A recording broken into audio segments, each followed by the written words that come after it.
한번 가보겠습니다. 오늘요, 오전에 조국이 이재명 대표를 예방을 했습니다. 두 사람이서 악수를 하면서 이렇게 이야기를 했습니다. 민주당과 조국 혁신당은 동지다.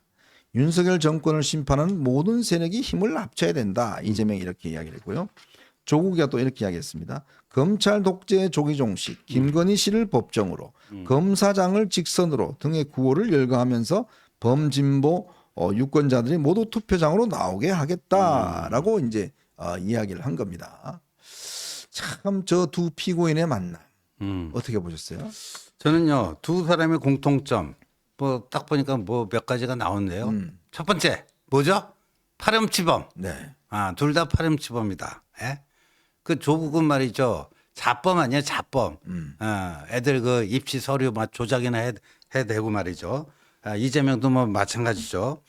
그다음에 지금 피고인으로 재판받고 있는 피고인, 이게 저게 이제 저기네 동병상련의 관계가 될 수가 있겠다. 그런데 이런 파렴치범에 지금 재판받고 있는 피고인인데 자신들이 겪고 있는 사법 리스크를 정치 탄압이라고 택도 없이 우기고 있다는 점에서도 완전히 닮은 꼴입니다. 네. 또 한 가지 더 닮은 꼴이 있어요. 뭐냐면은 엄청난 택도 안 되는 꿈을 꾸고 있다. 대권병에 걸린 둘 다. 대권병에 걸린 이런 사람이다. 근데 저 만남은요. 우리가 이제 좀 재밌게 봐야 될 게 조국이 오늘 이런 얘기를 했어요.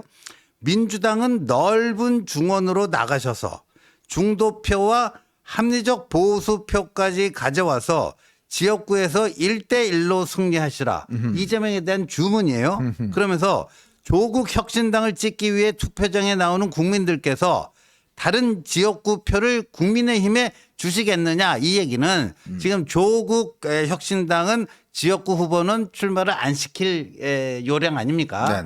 비례대표로만 하겠다. 그러면 조국 혁신당의 정당 투표를 하는 그 비례표 근데 동시에 이제 지역구표는 자기들이 민주당 쪽으로 유도를 하겠다. 뭐 이런 얘기 아니겠습니까? 그런 얘기인데 근데 지금 이재명의 이 막장 공천을 보면 무슨 중도의 합리적 보수표까지 가져와서 뭐 한다는 게 말이 됩니까? 오히려 개딸 공천, 막장 공천이 되고 있는 거 아니겠습니까?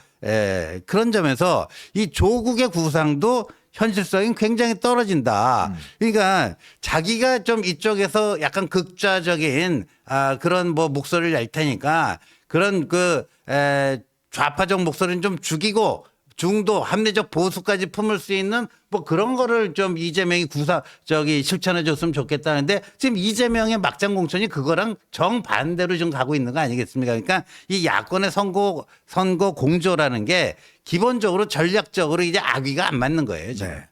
두 사람은 또 이제 조만간 같이 손잡고 어디 가야 될 때가 있죠. 조국은 아마 한 6월, 7월쯤 되면 갈 것 같습니다. 그 뒤를 이어서 이재명도 따라서 아마 갈 가능성이 높죠. 이제 그러니까 이게 오늘의 만남이라는 게 참 거의 해외 토픽감입니다. 곧 예정돼 있는 그 구치소나 교도소로 갈 때가 예정돼 있는 사람들끼리 이제 미리 만나서 이야기를 나누는 이제 그런 장면인데 참 이런 정당을 만든다는 것 자체가 정말 이거는 코미디 같습니다. 왜냐하면 이 조국당은요 기본적으로 정과가 없으면 입당이 하기 어려워요. 지금 뭐 이 영입인재 1호 신장식만 하더라도 음주와 그다음에 이제 무면허 음주해서 4건이나 있거든요. 조국도 보면 7가지의 어떤 혐의 중에 6가지가 유죄로 인정이 됐습니다. 6가지 유죄가 있는 거예요. 그러니까 6가지 지금 당대표가 6이고 그다음에 당에 지금 대변인이 4개고 그러니까 이제 최소한 뭔가 당직을 하려면 한 2-3개는 있어야 됩니다. 이 정과가. 자, 이런 범죄당이 그 당의 공약으로 뭘 내걸었냐면 학교 들어갈 때 기회의 균등 이런 것들을 내걸었어요. 아니 자기는 온갖 조작을 해서 자기 딸 아들 학교 보내놔 놓고 당 공약으로 기회 균등 선반을 하겠다. 이렇게 지금 이야기를 하고 있습니다. 참 정말 뻔뻔하지도 이렇게 뻔뻔할 수가 있는가라는 생각이 드는데 그나마 지금 뭐 당의 지금 모습을 조금씩 갖춰가는 것 같습니다. 그런데 결국 이제 이 비례정당을 만들겠다는 거 아니에요. 그렇게 되면 근데 이 여론조사상으로 보면 지금 이 이재명이 만드는 비례정당이 워낙 지금 진보당하고 극좌파가 되다 보니까 지금 조국당으로 상당히 몰려가고 있는 지금 여론이 나오고 있어요. 그 다음에 이재명이 그 호남 출신들 정치인 막 그냥 올킬 시키는 거 네. 이것 때문에 호남 지역에서 조국 혁신당 지지율이 상당히 나오고 있습니다. 네네. 그러니까 아까 조국이 얘기한 거랑 거꾸로 된 거예요. 네. 그러니까 자기는 좀 왼쪽 레프트 윙을 할 테니까 이재명의 민주당이 중도 합리적 보수까지 품는 그 중원을 좀 담당해 달라. 센터포드 역할을 좀 해달라. 그거 아닙니까? 그런데 지금 이제 그 나오는 여론조사 감독님 오늘 그 뉴스토마토에서 여론조사 그 나온 거 있습니다. 그거 하나 좀 그래픽 좀 띄워주세요. 좀 이따가 이제 소개가 되겠지만요. 조국 신당의 지지율이 만만치가 않아요. 그 비례대표 투표를 어디로 할 것인가 하는데 보면요. 조국 신당이 20%가 넘게 나오고 있어요. 맞아요. 근데 호남에서 꽤 나오고 있단 말이에요. 근데 그렇게 몰리는 이유가 뭐냐. 이재명이 이석기 세력과 손을 잡고 통진당의 숙주가 돼주겠다. 뭐 이러니까요. 거기에 질린 사람이 그나마 그래도 조국 신당은 덜하지 않겠느냐. 그러니까 이재명이 만든 그 위성 정당보다도 조국 그 혁신당을요 그나마 나은 쪽으로 지금 보고 있다라는 거 아니겠습니까? 네. 그러니까 저 정도의 지지율이 나오는 거니까 이게 앞으로 참 진짜 재밌게 됐어요. 저기 보면 국민의 미래 이게 이제 국민의힘의 자매정당 비례대표 투표 저기 39.4% 더불어민주연합 25.1 조국 혁신당 21 예? 완전 둘이 나눠갔네. 둘이 나눠갔잖아요. 네. 근데 더불어 연합으로 가야 될 게 조국당으로 가는 이유가 뭐겠냐 이거예요. 결국 통진당과 손잡고 뭐 하고 이런 거에서 가는 건데. 네. 참. 그러니까 지금 이제 조국 이가 상당히 지금 고무가 된 것 같습니다. 본인이 지금 뭐 열석 이야기도 하고 있고 뭐 이런 이야기를 하고 있는데 현실적으로 보면 지금 더불어 이 민주연합에서 이게 워낙 종북 세력이 강하다 보니까 이런 종북 세력에 대한 거부감을 느끼는 지지자들. 그래서 요즘은 민주당 지지자들이 지역구는 민주당, 그다음에 비례대표는 조국당 이런 뭐 운동도 벌어지고 있어요. 그러니까요. 그러니까 그만큼 심상치 않은 겁니다. 저 조국의 바람 자체가. 자, 그러니 이거를 지금 우리가 그냥 저쪽에 분열이니까 할 수가 없다는 게 아니라 최소한 하여튼 저쪽에 의석이 가지 않게끔 만드는 게 굉장히 중요하고 이 조국당도 마찬가지입니다. 여기 뭐 누가 들어오겠습니까? 조국 본인이 들어오잖아요. 네. 조국 본인이 들어오고 여기 또 떨거지들이 다 여기 또 탈락 오르고 아니겠습니까? 참 국회의원, 지역구 국회의원 하기가 너무너무 어렵습니다. 경쟁하기가 너무 어려운데 이런 거 보십시오. 그냥 얹혀서 그냥 들어오는 거예요. 아무런 검증 과정도 없이 그냥 번호만 정해놓으면 사람이 찍으면 20명씩 30명씩 돌아버리는 겁니다. 이게 사실은 비례 지금 대표의 현실이에요. 그 나중에 되면 이게 문제가 드러나면 어쩔 수가 없는 겁니다. 국회의원 돼버리면 방법이 없는 거거든요.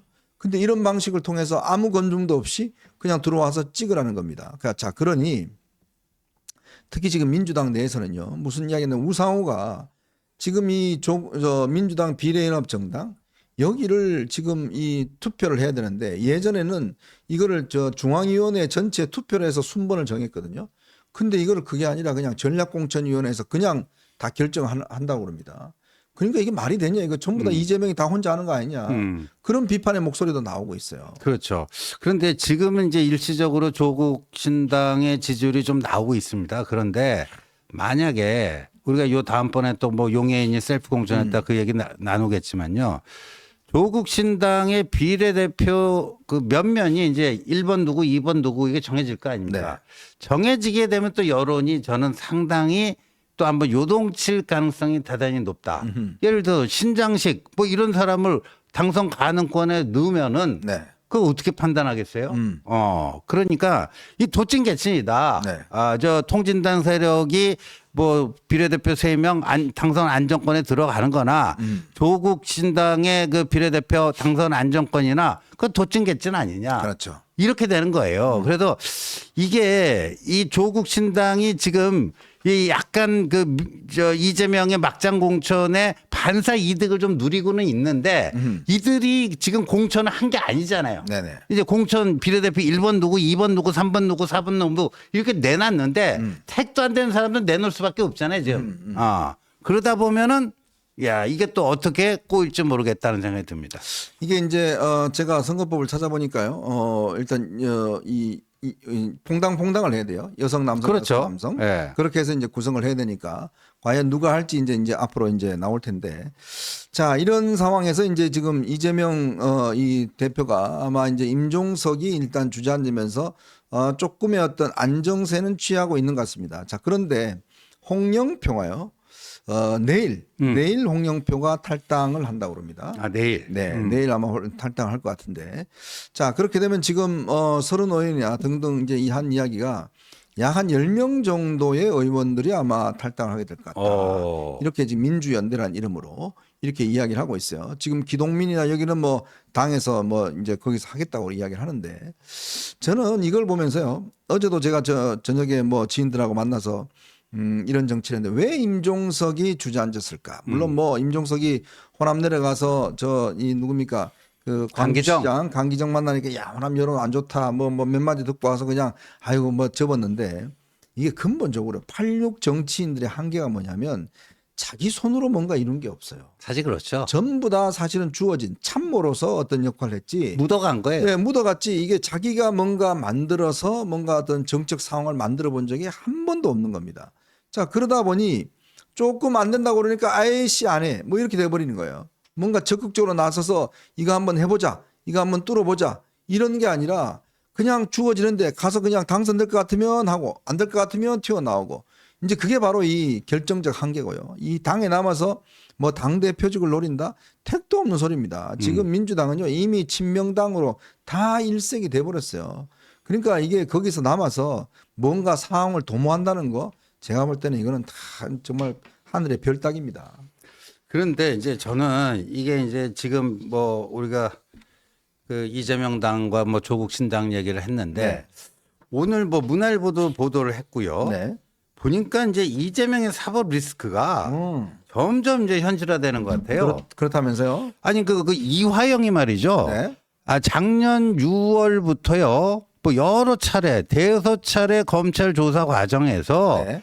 북한에 200만 달러 보내기로 했다. 근데 그 쌍방울이 다 하고 있다. 이거는 마치 김대중 시절에 현대 아산이 그 입장료를 대불해 준 거랑 같은 구조이고 뭐다. 뭐 이런 거를 시시콜콜 다 이재명이 보고했다고 검찰에서 진술했는데 어허. 그 진술할 때 보면 검찰이 물어보지도 않았는데 자기가 먼저 이걸 얘기를 꺼냈다라는 거예요. 그리고 이것도 단 한 번 진술했다가 이거를 다시 뭐 난 그런 얘기 한 적 없다. 그때 기억이 잘못된 거다 이런 게 아니고요. 대여섯 차례에 걸친 진술 검찰 진술에서 일관되게 이런 얘기를 다 했다라는 거죠.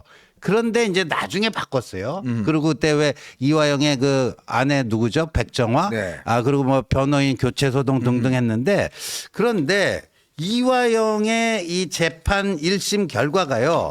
빠르면 3월 말 4월 초에 결심이라는 건 구형까지 하고 그렇죠. 그러고 나서 이제 한 판결이 2주 뒤에 판결하죠. 2주 뒤에 판결 나면은 한 4월 중순에는 판결이 날 수가 있어요. 네. 총선 즈음에서요. 총선 날 즈음에서 판결이 나올 수 있는데 이러면 이제 이화영이 여기까지 검찰에도 다 불어넣은 거기 때문에 어떻게 될지 모르는 거 아닙니까? 네. 1심에서 굉장히 중형을 받게 되면은 이화영도 이제 정신 차리고 그나마 형량을 줄이는 길이 뭔지를 생각하게 될 거고. 근데 4월 10일 날 이재명이 개항에서 원희룡에게 떨어지고 이화영은 이제 막 입을 열고 그럼 국회의원 배지도 떨어지고 그냥 평화롭게 그냥 저 일상을 즐기는 게 아니라 또 저기 가게 되는 네. 서울구치소 가게 되는 이런 상황이 올 수도 있겠고. 자, 이게요. 지금 어제 수원지법에서 재판이 있었습니다. 재판이 있었는데 이제 이화영 재판에 서증조사라는 게 이루어졌어요. 서증조사라는 게 검찰의 진술 조서를 놓고 이거 이제 그 진위 여부를 조사하는 건데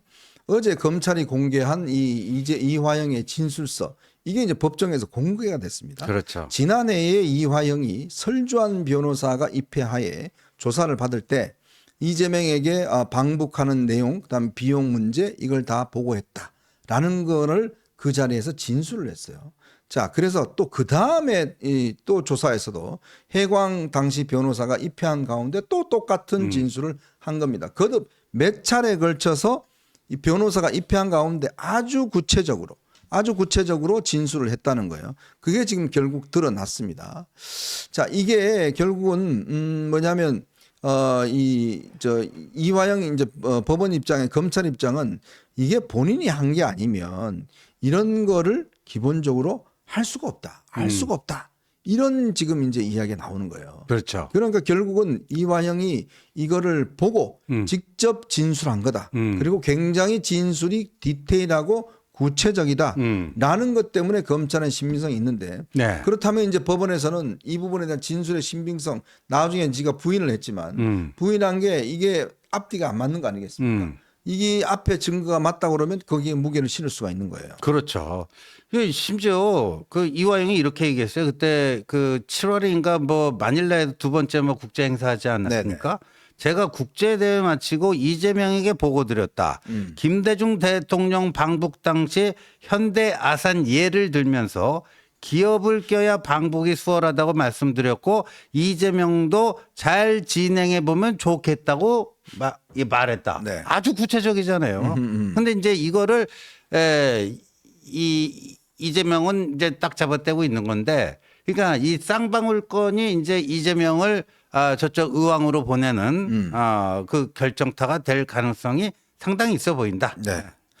참 지금 이재명 입장에서 보면 조국이 저렇게 지금 사실은 이 친범에 들어오고 있고 비례정당이 폭망할 그런 가능성이 있고 이런 상황에 또 이런 지금 이화영의 진술 이런 것들이 이제 나오다 보니까 제가 사실은 오늘 좀 영상을 보여드리려고 그랬는데 이거는 뭐 이재명 쪽 영상이라서 못 보여드렸는데 오늘 이재명이 영등포를 찾았습니다. 그래서 최현일 지금 영등포 정자 여기가 뭐냐면 바로 김영주 의원이 그렇죠. 지역구잖아요. 여기를 찾아갔는데 제가 좀 아까 좀 이따가 저희가 이제 영상을 보여드리겠습니다만은 오늘 한동훈 위원장이 충주를 내려간 사진하고 비교해 보니까 너무 사람이 없어요. 오. 경찰하고 기자들밖에 사람이 없어요. 거기를 갔는데 너무 차이가 나는 거예요. 참 그걸 보면서 참 아마 이재명도 야 한심하다 그럴 거예요. 개딸이 파업했군요. 개딸 파업. 동원이 안 됐는지 어쩐지 모르겠지만 사람이 없어요. 사람이. 너무 차이가 나요. 어제 그 종로가도 갔지 않습니까? 거기도 사람이 없어요. 참 기가 막히는 상황입니다. 참 이재명이 이제 점점 어려워지는 국면으로 갈 수 있을 것 같습니다.